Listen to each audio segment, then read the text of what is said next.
आपणातय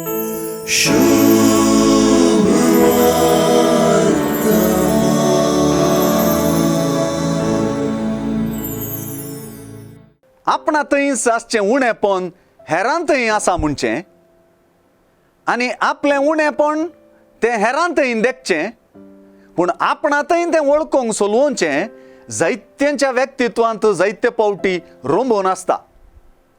आपलें उणेपण धांपून व्हरच्याक हेरांचें उणेपण उखलून दाखोवचें थोडे पावटी दिसून येता. मानवशास्त्रा प्रमाणे सयत हें एक व्यक्तित्वांतलें उण म्हणूनच सांगतात. देखून जेजू आयची सुवार्ता आयकताना एका महान मानवशास्त्री बरी दिसल्यार दिसलो. असलो मनोभाव ताचे लागीं आसा, हाचे लागीं आसा म्हणून बोट जोगचें एके रितीचें कपटपणूच म्हूण दिसत. कित्याक असल्या चिंतपातावन संपूर्ण रितीन आपूण अलग आसा म्हूण सांगूंक कोणाक धैर्य पावत. हे दिशेन पळयल्यार एकामेका जडती करचो मनोभाव वर येवन पळोवंक आनी तो मनोभाव सांडूंक जेजून दिवची शिकोवन भोव खासगेची आनी शीदा काळजाक नाटोवचें तसली.